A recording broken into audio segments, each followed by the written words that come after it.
السلام علیکم ورحمۃ اللہ وبرکاتہ۔ الحمد للہ رب العالمین والصلاة والسلام علی اشرف الانبیاء والمرسلین محمد وعلی آلہ وصحبہ اجمعین وبعد۔ قال اللہ تعالی فی القرآن المجید والفرقان الحمید، اعوذ باللہ من الشیطان الرجیم، بسم اللہ الرحمن الرحیم۔ رب اشرح لی صدری ویسر لی امری واحلل عقدۃ من لسانی یفقہوا قولی۔ معزز سامعات، آج ہم لوگ اربعینہ کی حدیث نمبر 5 کو سمجھنے بیٹھے ہیں۔ اللہ تعالیٰ ہمیں توفیق دے کہ ہم اس کا حق ادا کر سکیں۔ عن ام المؤمنین ام عبد اللہ عائشہ رضی اللہ عنہ قالت قال رسول اللہ صلی اللہ علیہ وسلم من احدث في امرنا هذا ما ليس منه فهو رد، رواه البخاری ومسلم۔ وفي رواية مسلم من عمل عملا ليس عليه امرنا فهو رد۔ ام المؤمنین ام عبداللہ عائشہ رضی اللہ عنہا سے مروی ہے کہ رسول صلی اللہ علیہ وسلم نے فرمایا من احدث فی امرنا هذا، کہ جس نے ہمارے اس معاملے میں یعنی دین میں، شریعت میں، جس نے ہمارے دین میں، ہماری شریعت میں ایسی چیز ایجاد کی، ایسی عبادت ایجاد کی جو اس کا حصہ نہیں، ما لیس منہ، جو اس کا حصہ نہیں، فہو رد، تو وہ مردود ہے۔ یہ بخاری اور مسلم کی روایت ہے، اور مسلم کی روایت ہے انفرادی طور پہ، صرف مسلم میں ہے من عمل عملا لیس علیہ امرنا، کہ جس نے ایسا عمل اختیار کیا، جس نے ایسا کام کیا جس پہ ہمارا حکم نہیں، جو ہماری شریعت کے مطابق نہ ہو، جس پہ ہمارا حکم نہیں، فہو رد، تو وہ مردود ہے۔ یہ حدیث اسلام کا ایک عظیم اصول ہے، اور جیسا کہ ہم نے پہلے بھی پڑھا کہ کسی بھی عمل کی قبولیت کے لیے 2 شرط ہے، کسی بھی عمل کی مقبول ہونے کے لیے 2 شرط ہے۔ تو ایک شرط تو یہ ہے کہ وہ عمل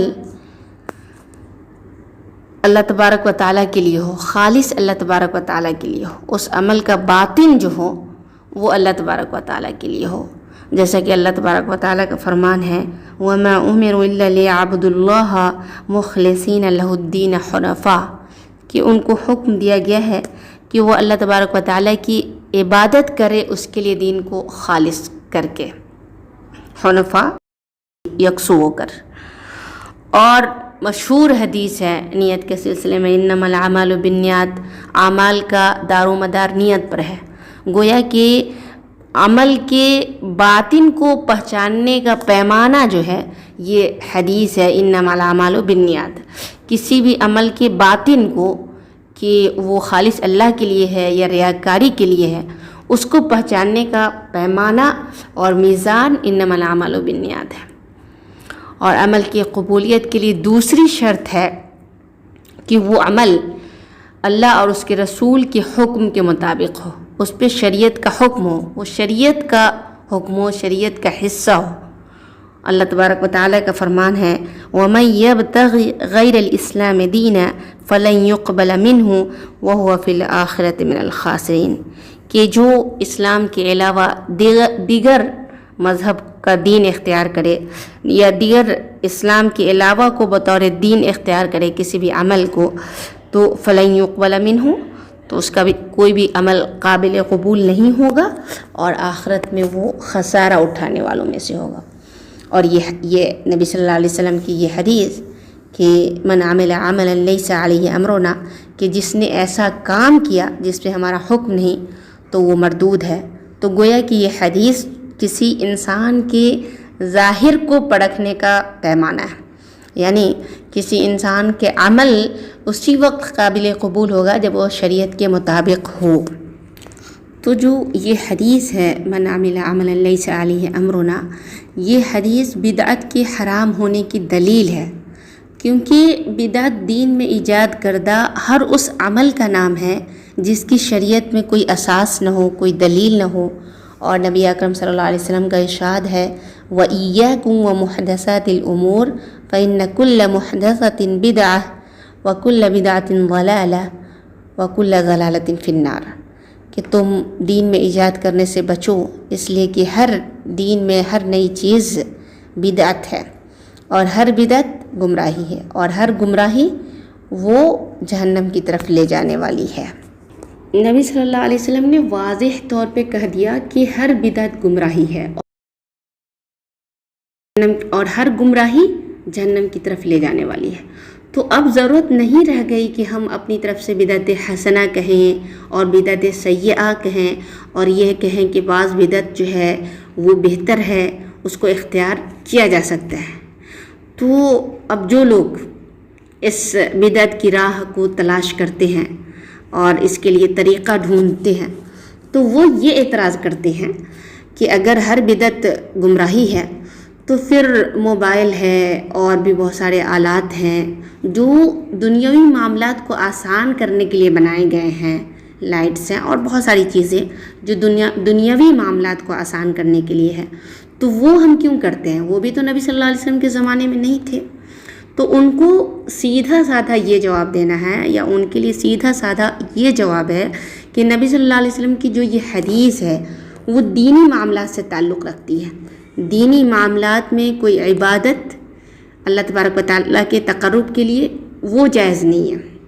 جہاں تک دنیاوی معاملات ہے، دنیاوی معاملات کو آسان کرنے کے لیے ایجادات اور اختراعات کا تعلق ہے، تو اس میں کوئی حرج نہیں ہے اس کو اختیار کرنا، بلکہ جہاں پہ زندگی کو آسان کرنے کے لیے، عبادت میں آسانی کرنے کے لیے اگر ہم ان کو اختیار کرتے تو وہ بہتر ہے ہمارے لیے۔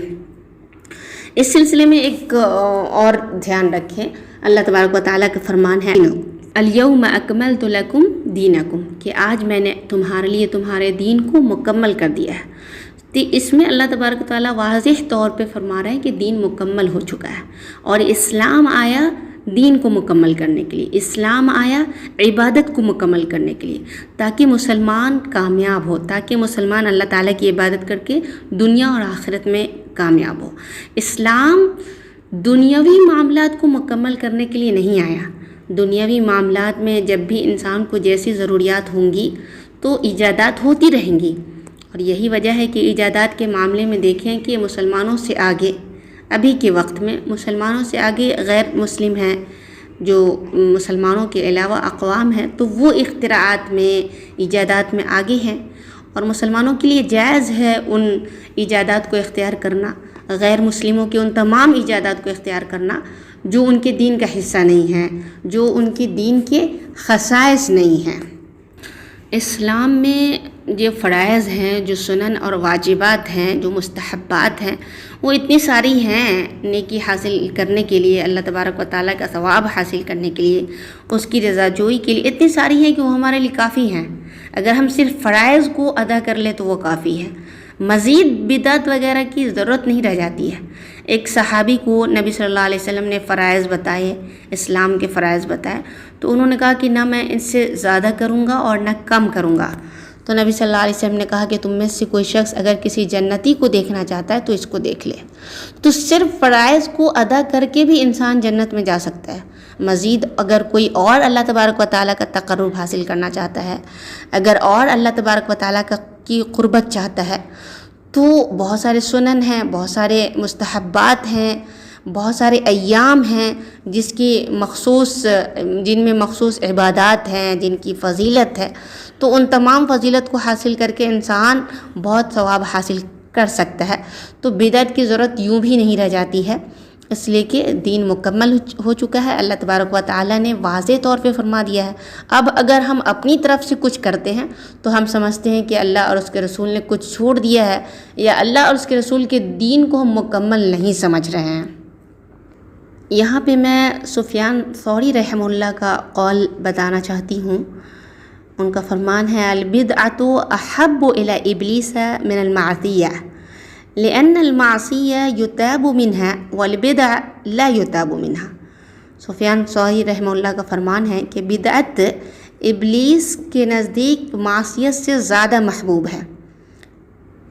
ابلیس کے نزدیک بدعت معصیت سے، نافرمانی اور گناہ سے زیادہ محبوب ہے۔ کیوں؟